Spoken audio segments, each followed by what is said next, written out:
నమస్కారం ఘంటారావానికి స్వాగతం. ముందుగా ప్రధాన అంశాలు. ఉప ముఖ్యమంత్రి భట్టి అధ్యక్షతన ఆర్టీసీ జేఏసీ నేతల భేటీ. కార్మికుల డిమాండ్లపై సుదీర్ఘంగా సాగుతున్న చర్చ. ఆర్టీసీ అంశంపై పాలన విధానపరమైన నిర్ణయాలపై చర్చిద్దాం. సానుకూల దృక్పథంతో పరిష్కరించుకుందామని సర్కారు సూచన. కాసేపట్లో ఆర్టీసీ డ్రైవర్ శంకర్ గౌడ్ అంత్యక్రియలు. వరంగల్ జిల్లా ముత్తోజిపేటలో అంతిమ సంస్కారాలు.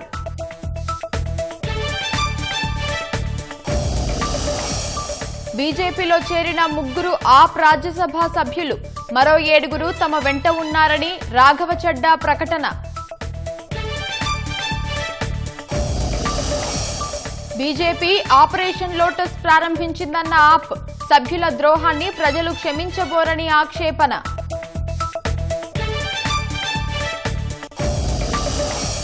జాతీయ రహదారులపై అడ్డంకులు లేని టోల్ ట్యాక్స్ విధానం డిసెంబర్ నాటికి అమలు చేస్తామన్న నితిన్ గడ్కరీ.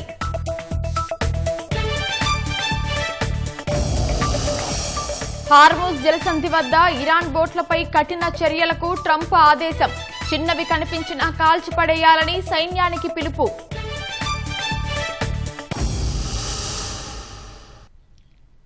సచివాలయంలో డిప్యూటీ సీఎం భట్టి అధ్యక్షతన ఆర్టీసీ కార్మిక సంఘాల జేఏసీ నేతలతో సమావేశం కొనసాగుతోంది.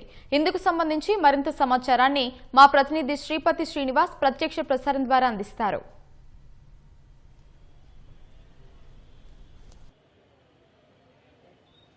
జేఏసీ నేతలతో కొనసాగుతున్నటువంటి సమావేశం కీలక దశకు చేరుకుందని కూడా చెప్పవచ్చు. ఇప్పటివరకు ఉదయం 10 గంటల నుంచి ప్రారంభమైనటువంటి సమావేశం దశల వారీగా కొనసాగుతుంది. మొదట సీనియర్ ఐఏఎస్ నేతలతో సీనియర్ ఐఏఎస్ అధికారులతో జేఏసీ నేతలతో కొనసాగింది. ఆ తర్వాత రెండో దశగా సీనియర్ ఐఏఎస్ అధికారులు మరొకసారి జేఏసీ నేతలతో కొనసాగింది. అయితే ఇప్పుడు తాజాగా మంత్రులతో ఒకసారి కూడా సమావేశం జరిగింది. ఆ తర్వాత డిప్యూటీ సీఎం భట్టి విక్రమార్కతో పాటు మంత్రులు అదేవిధంగా జేఏసీ నేతలతో సమావేశం అయితే కొనసాగుతుంది. ఇప్పటివరకు అయితే ఉదయం నుంచి ఇప్పటి వరకు అధికారులు జేఏసీ నేతల నుంచి అభిప్రాయాలు తీసుకున్నారు. ఏ అంశాలు 32 డిమాండ్లకు సంబంధించినటువంటి అంశాలు, ఆర్థిక పరిస్థితులు, ప్రభుత్వంపై పడుతున్నటువంటి భారం, ఈ విధమైనటువంటి సూచనలు, సలహాలు ఇవన్నింటిని మాత్రమే తీసుకున్నారు. కొద్దిసేపటి క్రితం అయితే వార్ రూమ్లో కీలక సమావేశం అయితే జరుగుతున్నట్లు తెలుస్తుంది. ఇప్పుడు ఆర్థిక అంశాలు కావచ్చు, లేదంటే ప్రభుత్వం తీసుకునేటువంటి కీలకమైనటువంటి నిర్ణయాలు వెలువడే అవకాశాలు అయితే కనబడుతున్నాయి. ముఖ్యంగా ఆర్టీసీ జేఏసీ నేతలు ఏవైతే కోరుతున్నారో, డిమాండ్ చేస్తున్నారో 32 అంశాలకు సంబంధించినటువంటి 29 అంశాల మీద అయితే సానుకూలంగానే ఉన్నట్లు తెలుస్తుంది. ముఖ్యమైనటువంటి 3 కీలకమైన అంశాలు అవి ప్రభుత్వంలో ఆర్టీసీని విలీనం చేయడం, లేదంటే పీఆర్సీ వేతన సవరణకు సంబంధించిన కీలక నిర్ణయం, గుర్తింపు సంఘాలకు సంబంధించినటువంటి ఎన్నికలకు నిర్వహణ, ఆ 3 అంశాల మీద కూడా కీలక నిర్ణయం తీసుకునే అవకాశాలు అయితే కనబడుతున్నాయి. ఎందుకంటే మొదటి నుంచి కూడా ఈ ఆర్టీసీ జేఏసీ నేతలు అయితే ఈ అంశాలని అంగీకరించాలని కూడా డిమాండ్ చేస్తున్నారు. సమ్మె కూడా అందుకోసమే పిలుపునిచ్చారు. ఇప్పటికే రవాణా శాఖ మంత్రి పొన్నం ప్రభాకర్ గారు కూడా ఈ 29 అంశాల మీద ప్రభుత్వం సానుకూలంగా ఉందని చెప్తున్నారు. ఇక దీంతో పాటు కొద్దిసేపటి క్రితం భట్టి విక్రమార్క కూడా జేఏసీ నేతలకు కీలకమైనటువంటి అంశాల మీద చర్చించి వాళ్ళకు కొన్ని కీలక సూచనలు కూడా చేసినట్లు తెలుస్తుంది. ఎందుకంటే బోర్డు పరిధిలో ఉన్నటువంటి అంశాలని అధికారులు, జేఏసీ నేతలు లేదంటే యాజమాన్యం కలిసి నిర్ణయం తీసుకోవాలని కూడా స్పష్టం చేసినట్టు తెలిసింది. ఇక ప్రభుత్వ పరిధిలో ఉన్నటువంటి అంశాలను అయితే ప్రభుత్వం ఖచ్చితంగా వాటి మీద దృష్టి సారిస్తుంది, అంశాల సాధన కోసం కృషి చేస్తుందని కూడా కీలకమైనటువంటి హామీ ఇచ్చినట్లు తెలిసింది. ఇక ఇప్పుడే వార్ రూమ్లోకి వెళ్ళినటువంటి మంత్రులు కావచ్చు, లేకపోతే జేఏసీ నేతలు కావచ్చు, అధికారులు కావచ్చు, ఈ ఆర్థికమైనటువంటి అంశాలు కీలకమైనటువంటి నిర్ణయం తీసుకునే అవకాశాలు అయితే కనబడుతుంది. మొత్తానికైతే ఒక సానుకూలమైనటువంటి వాతావరణంలో చర్చలు జరుగుతున్నాయని కూడా అంటున్నారు. అటు అధికారులు కూడా సానుకూలత వ్యక్తం చేస్తున్నారు, ఇటు జేఏసీ నేతలు కూడా సానుకూలత వ్యక్తం చేస్తున్నారు. ఏదేమైనప్పటికీ కూడా ఒక పాజిటివ్ వార్తలు అయితే వెలువడే అవకాశాలు కనబడుతున్నాయి. మొత్తానికైతే ఆర్టీసీ ఉద్యోగులకు ఒక గుడ్ న్యూస్ అయితే ప్రభుత్వం చెప్పే విధంగానైతే చర్చలు ఫలప్రదంగా కొనసాగుతున్నాయి అని కూడా జేఏసీ నేతలు చెప్తున్నారు. ఇప్పటికే 2-3 సార్లు టీవీ రమణ తీసుకున్నటువంటి జేఏసీ నేతలు పలు దఫాలుగా వాళ్ళ సమస్యల్ని మంత్రివర్గం దృష్టికి అయితే తీసుకెళ్లారు. మంత్రివర్గం కూడా సానుకూలంగా వాళ్ళ సమస్యల పట్ల నిర్ణయం వెలువరించింది. మరికొద్దిసేపట్లోనే కీలక అంశాలని వెలువరించే అవకాశాలు అయితే కనబడుతున్నాయి. ఇక్కడ తాజా పరిస్థితులు. ధన్యవాదాలు శ్రీపతి శ్రీనివాస్. ఇక ఆర్టీసీ కార్మికుల సమ్మె నేపథ్యంలో బలవన్మరణానికి పాల్పడిన డ్రైవర్ శంకర్ గౌడ్ అంతిమయాత్ర తీవ్ర ఉద్రిక్తతల మధ్య ప్రారంభమైంది. తొలుత మృతదేహాన్ని నర్సంపేట డిపోకు తరలించేందుకు కార్మికులు ఆయన కుటుంబ సభ్యులు యత్నించడం ఉద్రిక్తతలకు దారితీసింది. పోలీసులు, కార్మికులు, పార్టీల కార్యకర్తలకు మధ్య తోపులాట చోటు చేసుకుంది. వీరికి విపక్షాలు, ప్రజా సంఘాలు మద్దతు తెలపగా కేంద్ర మంత్రి బండి సంజయ్ పోలీసుల తీరుకు నిరసనగా ఆందోళన చేపట్టారు. చివరకు కుటుంబ సభ్యులు, ఆర్టీసీ, జేఏసీ నేతలతో పోలీసుల మంతనాలు కొలిక్కి రావడంతో అంత్యక్రియలకు అంగీకరించారు. వరంగల్ జిల్లా నర్సంపేట బస్టాండ్లో ఆత్మహత్యకు యత్నించి ప్రాణాలు కోల్పోయిన ఆర్టీసీ డ్రైవర్ శంకర్ గౌడ్ మృతదేహాన్ని హైదరాబాద్ నుంచి నర్సంపేట మండలం ముత్తోజీపేటలోని ఆయన కుమార్తె ఇంటికి తరలించారు. అక్కడకు చేరుకున్న ఆర్టీసీ కార్మికులు, విపక్ష నేతలు, శంకర్ గౌడ్ కుటుంబ సభ్యులు మృతదేహాన్ని నర్సంపేట డిపోకు తరలించి నివాళులర్పించేందుకు అనుమతించాలని పోలీసులను కోరారు. దీనికి వారు నిరాకరించగా నర్సంపేట మల్లంపల్లి రహదారిపై బైఠాయించి ఆందోళన చేశారు. డిపో వద్దకు తీసుకెళ్లకుండా ఎందుకు అడ్డుకుంటున్నారని కార్మికులు ప్రశ్నించారు. ఈ దశలో పోలీసులు, బీఆర్ఎస్ కార్యకర్తలు, కార్మికులకు మధ్య వాగ్వాదం, తోపులాట జరిగింది. శంకర్ గౌడ్ మృతదేహానికి నివాళులు అర్పించి ఆందోళనకు సంఘీభావం తెలిపిన బీఆర్ఎస్ నేతలను పోలీసులు అడ్డుకున్నారు. దీంతో కార్యకర్తలు, కార్మికులు వారికి వ్యతిరేకంగా నినాదాలు చేశారు. మధ్యాహ్నం ముత్తోజీపేటకు చేరుకున్న కేంద్ర మంత్రి బండి సంజయ్ శంకర్ గౌడ్ మృతదేహానికి నివాళులు అర్పించారు. నర్సంపేట డిపోకు తీసుకెళ్లితేనే శంకర్ గౌడ్ ఆత్మకు శాంతి చేకూరుతుందని కార్మికులు, కుటుంబ సభ్యులు చెబుతుంటే పోలీసుల అభ్యంతరం ఏంటని బండి సంజయ్ ప్రశ్నించారు. భౌతిక కాయాన్ని తరలించేదాకా కదిలేది లేదని భీష్మించారు. ఈ క్రమంలో సంజయ్కు ప్రభుత్వ ఆదేశాలను పోలీస్ కమిషనర్ వివరించారు. శంకర్ గౌడ్ కుటుంబ సభ్యులు, ఆర్టీసీ కార్మికుల విజ్ఞప్తిని పరిగణలోకి తీసుకోవాలని సంజయ్ కోరారు. ఈ క్రమంలో శంకర్ గౌడ్ మృతదేహాన్ని తరలించేందుకు కార్మికులు అంబులెన్స్ రప్పించి సిద్ధంగా ఉంచుకున్నారు.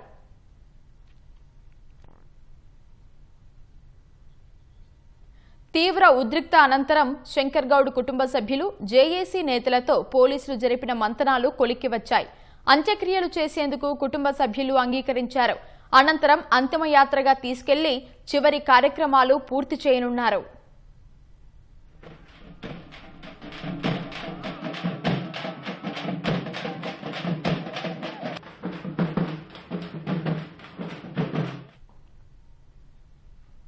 ఆర్టీసీ డ్రైవర్ శంకర్ గౌడ్ బలవన్మరణం పట్ల సీఎం రేవంత్ రెడ్డి దిగ్భ్రాంతి వ్యక్తం చేశారు. శంకర్ గౌడ్ కుటుంబానికి అండగా ఉంటామని, ప్రభుత్వం తరఫున అన్ని విధాలుగా ఆదుకుంటామని హామీ ఇచ్చారు. శంకర్ గౌడ్ ఆత్మకు శాంతి చేకూరాలని ప్రార్థించారు. ఆర్టీసీ కార్మికుల సమస్యల పరిష్కారానికి ప్రభుత్వం చిత్తశుద్ధితో ప్రయత్నిస్తోందని సీఎం పునరుద్ఘాటించారు. రాష్ట్ర వ్యాప్తంగా 3వ రోజు ఆర్టీసీ కార్మికుల సమ్మె కొనసాగుతోంది. సమస్యల పరిష్కారం, డిమాండ్ల సాధనకు కార్మికుల నిరసనతో బస్సులన్నీ డిపోలకే పరిమితమయ్యాయి. సమ్మెలో భాగంగా ఆత్మహత్య చేసుకున్న ఆర్టీసీ డ్రైవర్ శంకర్ గౌడ్ను సంతాపం తెలిపారు.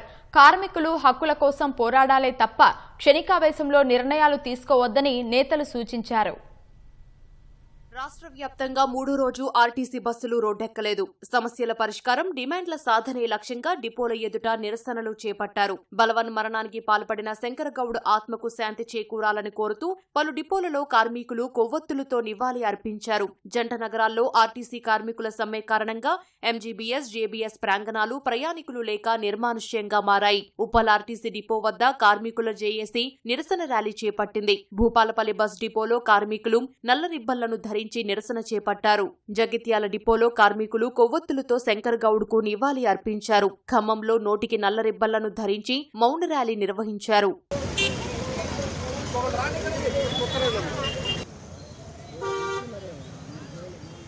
అమర్ రహే అమర్ రహే శంకర్ గౌడ్ అమర్ రహే అమర్ రహే అమర్ రహే శంకర్ గౌడ్ అమర్ రహే వర్ధిల్లాలి ఆర్టీసీ కార్మికుల ఐక్యత వర్ధిల్లాలి ఆర్టీసీ కార్మికుల ఐక్యత. ఆత్మహత్యకు యత్నించి మృతి చెందిన కార్మికుడు శంకర్ గౌడ్కు రాష్ట్ర వ్యాప్తంగా కార్మికులు నివాళులు అర్పించారు. ఆత్మహత్య చేసుకున్న శంకర్ గౌడ్కు ఐఎన్టీయూసీ స్టాఫ్ అండ్ వర్కర్స్ సంతాపం ప్రకటించగా భువనగిరి ఎంపీ చామల కిరణ్ కుమార్ రెడ్డి దిగ్భ్రాంతి వ్యక్తం చేశారు. చనిపోయిన కార్మికుడు కుటుంబానికి శాసనమండలి చైర్మన్ గుత్తా సుఖేందర్ రెడ్డి ప్రగాఢ సానుభూతి తెలిపారు. చర్చల ద్వారానే డిమాండ్లు సాధించుకోవాలని సూచించారు. ఆర్టీసీ కార్మికుని ఆత్మ బలిదానం హృదయాలను తీవ్రంగా కలిచివేసిందని మాజీ మంత్రి హరీష్ రావు అన్నారు. హక్కుల సాధన కోసం సంఘటితంగా పోరాడాలి తప్ప ప్రాణాలు తీసుకోవద్దని సూచించారు. ముషీరాబాద్ ఆర్టీసీ డిపో ముందు చేపట్టిన సమ్మెలో బీజేపీ రాష్ట్ర అధ్యక్షుడు పాల్గొని మద్దతు తెలిపారు. ప్రభుత్వం కార్మికుల సమస్యలను పరిష్కరించాలని డిమాండ్ చేశారు. జేబీఎస్ వద్ద కార్మికుల సమ్మెకు ప్రొఫెసర్ కోదండరాం మద్దతు తెలిపి శంకర్ గౌడ్కు నివాళులు అర్పించారు. బాధిత కుటుంబానికి తెలంగాణ జాగృతి అధ్యక్షురాలు కవిత ప్రగాఢ సానుభూతి తెలిపారు. ప్రభుత్వం అన్ని విధాలుగా ఆదుకోవాలని డిమాండ్ చేశారు.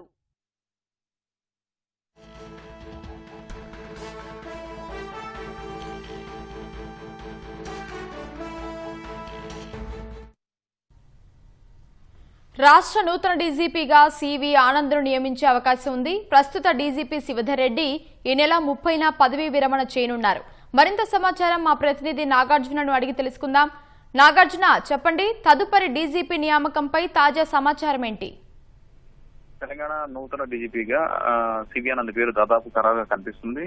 ఈ నెల 30వ తేదీన డీజీపీ శివధర్ రెడ్డి ఆల్రెడీ ఇప్పుడు కొనసాగుతున్నటువంటి ఇన్ఛార్జ్ డీజీపీగా కొనసాగుతున్నటువంటి శివధర్ రెడ్డి ఆయన పదవి విరమణ చేయనున్నారు.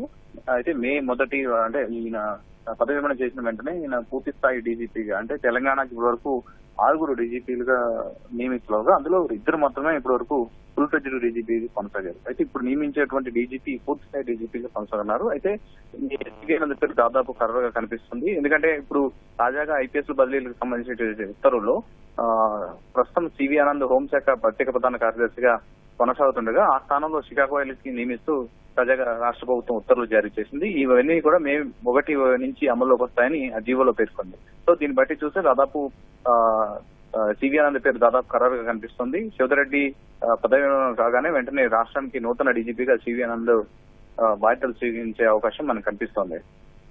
నాగార్జున, తాజా ఐపీఎస్ల బదిలీలు ఈ నేపథ్యంలోనే జరిగాయా? దాదాపు ఇప్పుడున్నటువంటి పరిస్థితులు చూస్తే దాదాపు ఈ బదిలీలకు సంబంధించి అదే విధంగా జరిగినట్టుగా తెలుస్తుంది. ఇప్పుడు ఆల్రెడీ ఫ్యూచర్ సిటీకి సంబంధించి ఆయన సుధీర్ బాబు ఆల్రెడీ ఆయన కూడా ఈ మంత్ ఎండింగ్ లో ఆయన పదవి పొందనున్నారు. ఆయన స్థానంలో తాజాగా తరుణ్ జోషిని నియమించడం జరిగింది. హోంశాఖ ముఖ్య కార్యదర్శిగా షికాగో ని నియమించారు. ఆమె దాంతో పాటుగా cyber security bureau and FSL director గా అదనపు బాధ్యతలు ఆమెకు అప్పచెప్పారు. సో విజిలెన్స్ డీజీగా డిఎస్ చౌహాన్, మల్టీ జోన్ 2 ఐజీగా షానవాజ్ కాసిం, పోలీస్ పర్సనల్ ఐజీగా ఆయనకి అదనపు బాధ్యతలు కూడా ఇచ్చారు. ఫ్యూచర్ సిటీ కమిషనర్ ని తరుణ్ జోషిని నియమించారు. ఈ నెల 30న ఈ future city commissioner Sudheer Babu కూడా పదవి విరమణ చేయనున్నారు. అనంతరం ఆయన బాధ్యతలు స్వీకరించనున్నారు Tarun Joshi. So drug control డీజీగా దాంతో పాటుగా ఎక్సైజ్ అండ్ ఎన్ఫోర్స్మెంట్ డైరెక్టర్ గా అవినాష్ మహంతి పదవి బాధ్యతలు స్వీకరించనున్నారు. ఆయన ప్రస్తుతం మల్కాజ్గిరి కమిషనర్ గా ఉన్నారు. సో దాంతో పాటు drug control and excise enforcement తో పాటుగా ఆయనకి ఏసీబీ డైరెక్టర్ గా అదనపు బాధ్యతలు అప్పచెప్పారు. దాంతో పాటుగా మల్కాజ్గిరి పోలీస్ కమిషనర్ గా ఎస్ఐబిలో సుదీర్ఘంగా పనిచేసినటువంటి ఆమె సుమతి, కీలకమైనటువంటి ఆపరేషన్ లో పాల్గొన్నటువంటి బి సుమతి, ఎస్ఐబిలో ఐజీగా ఉన్నటువంటి సుమతికి మల్కాజ్గిరి కమిషనర్ గా పోస్టింగ్ ఇచ్చారు. ఇప్పుడు ఎస్ఐబిలో అంటే ఆమె స్థానంలో ఐజీ కార్తికేయకు బాధ్యతలు అప్పచెప్పారు. సో దాదాపు ఇవన్నీ కూడా ఏదైతే బదిలీలు జరిగాయో ఈ రోజు వచ్చినటువంటి జీవో మొత్తం కూడా ఈ మే 1 నుంచి అమల్లోకి వస్తాయని ఆ జీవోలో ప్రత్యేకంగా పేర్కొన్నారు. సో ఈ కొన్ని అంటే డీజీపీ నియమించిన తర్వాత త్వరలో ఇంకొన్ని కూడా బదిలీలు ఉండే అవకాశం మనకు కనిపిస్తుంది. సో దాదాపు సివి ఆనంద్ పేరు ఖరారుగా మనకు తెలుస్తుంది. ఆయన పోలీస్ శాఖలో దాదాపు హైదరాబాద్ తో పాటుగా కీలకమైనటువంటి ప్రాంతాల్లో ఆయన పనిచేశారు. దాదాపు రాష్ట్ర వ్యాప్తంగా ఆయన పలు కీలక ఉమ్మడి ఆంధ్రప్రదేశ్ తో పాటు తెలంగాణలో కీలక పోస్టింగ్ లో ఆయన పనిచేశారు. కాబట్టి దాదాపు ఆయన నియమించే అవకాశం మనకి స్పష్టంగా తెలుస్తోంది. సో ఈ నెల 30న పదవి విరమణ చేయనున్న శివధర్ రెడ్డి తర్వాత సివి ఆనంద్ బాధ్యతలు స్వీకరించే అవకాశం ఉంది. ధన్యవాదాలు నాగార్జున.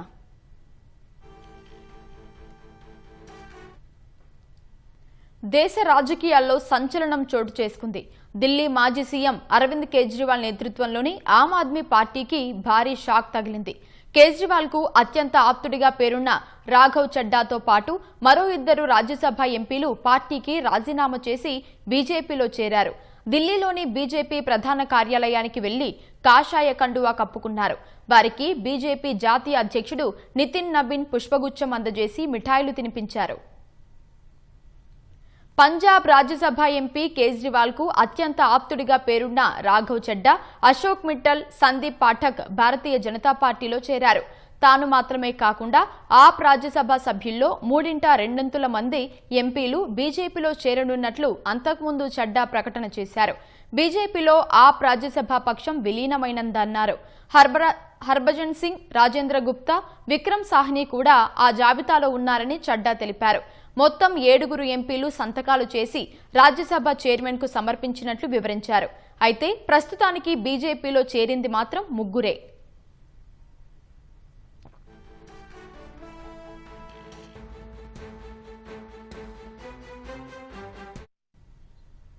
ఆమ్ ఆద్మీ పార్టీ తన సిద్ధాంతాలను తుంగలో తొక్కిందని రాఘవ్ చడ్డా అంతకుముందు తీవ్ర ఆరోపణలు చేశారు.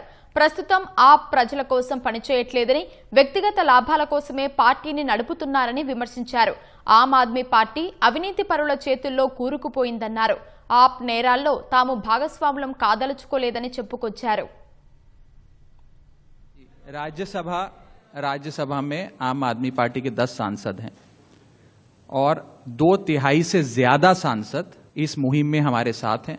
उन्होंने हस्ताक्षर भी कर दिए हैं और आज सुबह हमने चेयरमैन राज्यसभा को तमाम डॉक्यूमेंटेशन जो कागजी कार्रवाई होती है, सिग्नेचर वाली लेटर होती है, वो सबमिट कर दी है. और जैसा कि मैंने कहा 2/3 से ज्यादा सांसद, मैं आपको इसकी पूरी सूची अभी उपलब्ध करा देंगे. इसमें से 3 लोग तो आपके सामने बैठे हैं. इसके अतिरिक्त world class cricketer Harbhajan Singh हैं, राजेंद्र गुप्ता जी हैं, विक्रम साहनी जी हैं, स्वाति मालीवाल जी हैं और हम 3 तो आपके सामने बैठे ही हैं, अशोक जी, संदीप जी और मैं स्वयं. రాఘవ్ చడ్డాను రాజ్యసభలో ఆప్ ఉపనేత పగ్గాల నుంచి తప్పించిన కొద్ది వారాలకే ఈ పరిణామం చోటు చేసుకోవడం గమనార్హం.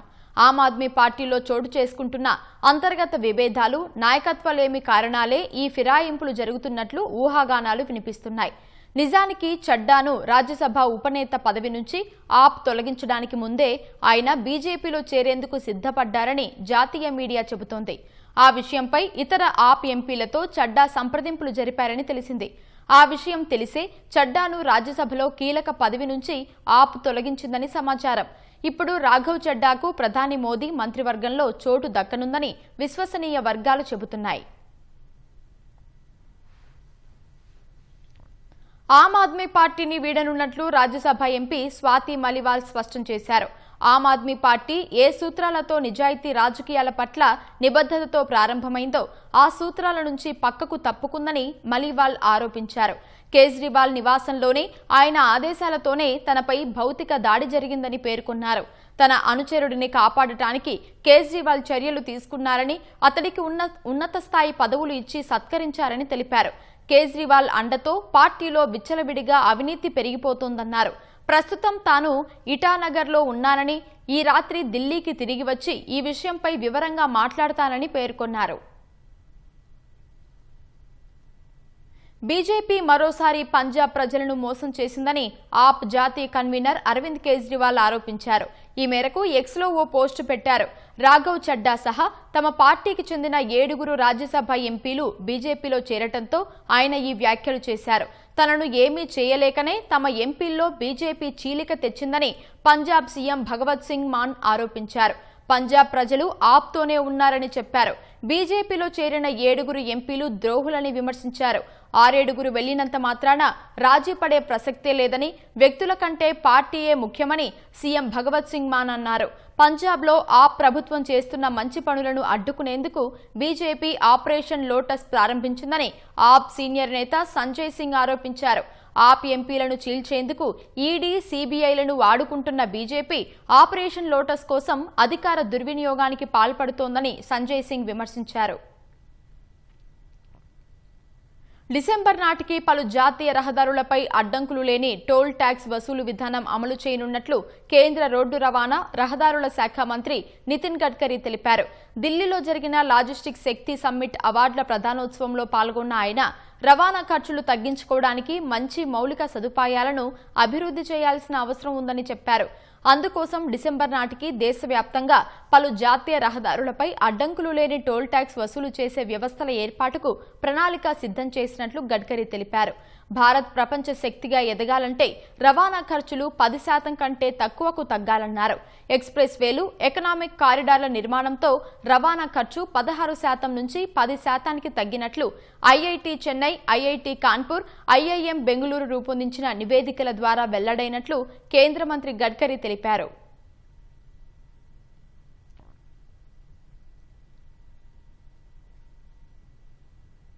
గల్ఫ్ ప్రాంతంలో నెలకొన్న ఉద్రిక్త పరిస్థితుల నేపథ్యంలో కీలక పరిణామం చోటు చేసుకుంది. అమెరికా, ఇరాన్ మధ్య పాకిస్తాన్ వేదికగా మళ్లీ శాంతి చర్చలు ప్రారంభమయ్యే సూచనలు బలంగా కనిపిస్తున్నాయి. ఇరాన్ విదేశాంగ మంత్రి అబ్బాస్ అరాగ్చి శుక్రవారం రాత్రి పాకిస్తాన్ చేరుకోనున్నారు. ఇప్పటికే అమెరికా బృందం కూడా అక్కడికి చేరుకుందన్న సమాచారం అంతర్జాతీయంగా ఆసక్తి రేకెత్తిస్తోంది. మరోవైపు ఇజ్రాయెల్, లెబనాన్ మధ్య 10 రోజుల కాల్పుల విరమణను మరో 3 వారాలు పొడిగిస్తున్నట్లు ట్రంప్ ప్రకటించారు. అమెరికా, ఇరాన్ మధ్య దౌత్యపరమైన చర్చలు పాకిస్తాన్లో పునఃప్రారంభమయ్యే సూచనలు కనిపిస్తున్నాయి. ఇందుకు సంబంధించి ఇరాన్ విదేశాంగ మంత్రి అబ్బాస్ అరాగ్చి శుక్రవారం రాత్రి పాకిస్తాన్కు చేరుకోనున్నారని పాక్ వర్గాలు వెల్లడించాయి. అరాగ్చి ఇప్పటికే పాక్ విదేశాంగ మంత్రి ఇషాక్ దార్, ఆర్మీ చీఫ్ అసీం మునీర్తో ఫోన్లో మాట్లాడారు. ప్రాంతీయ పరిణామాలు, కాల్పుల విరమణ, అమెరికా, ఇరాన్ మధ్య దౌత్య ప్రయత్నాలపై చర్చించారు. ఈ సంక్షోభ నివారణ కోసం పాక్ పోషిస్తున్న నిర్మాణాత్మక పాత్రను ఇరాన్ ప్రశంసించింది. అంతేకాకుండా ఈ చర్చల కోసం అమెరికాకు చెందిన లాజిస్టిక్స్, భద్రతా బృందం ఇప్పటికే పాకిస్తాన్కు చేరుకుందని పాక్ ప్రభుత్వ వర్గాలు నిర్ధారించాయి. చర్చల వేళ పాక్ రాజధానిలో కట్టుదిట్టమైన భద్రత ఏర్పాటు చేశారు. 10,000 మంది భద్రతా సిబ్బంది పహారా కాస్తున్నారు. రెడ్ జోన్ ను పూర్తిగా మూసివేసి కార్యాలయ ఉద్యోగులకు వర్క్ ఫ్రం హోం సౌకర్యం కల్పించారు. ఏప్రిల్ 11, 12 తేదీల్లో జరిగిన మొదటి రౌండ్ చర్చలు విఫలం కావడంతో ఈ రెండో రౌండ్ అత్యంత కీలకంగా మారింది. వాస్తవానికి ఇరు దేశాల మధ్య మంగళవారమే మరో విడత శాంతి చర్చలు జరగాల్సి ఉంది. కానీ చర్చల్లో పాల్గొనేందుకు తాము ఇంకా సిద్ధంగా లేమని ఇరాన్ తెలపడంతో ఆ ప్రక్రియ నిలిచిపోయింది. దీంతో అమెరికా ఉపాధ్యక్షుడు జేడీ వాన్స్ నేతృత్వంలోని బృందం వాషింగ్టన్ నుంచి కదలలేదు. మంగళవారం రద్దయిన చర్చలు ఇప్పుడు మళ్లీ పాక్ వేదికగా జరగనున్నాయన్న వార్తల నేపథ్యంలో ఇరు దేశాల మధ్య శాంతి ఒప్పందం కుదురుతుందా అన్నది ఆసక్తికరంగా మారింది. ఇరాన్ నాయకత్వంలో చీలికలు వచ్చాయన్న వార్తలను అక్కడి ప్రభుత్వం ఖండించింది. ఇరాన్ అధ్యక్షుడు మసూద్ పెజెష్కియాన్, పార్లమెంట్ స్పీకర్ ఘలీబాఫ్ ఒకే విధమైన ప్రకటనలు విడుదల చేస్తూ తమలో మితా అతివాదులు అనే తేడా లేదని, అందరం దేశం కోసం పోరాడే విప్లవకారులమేనని స్పష్టం చేశారు.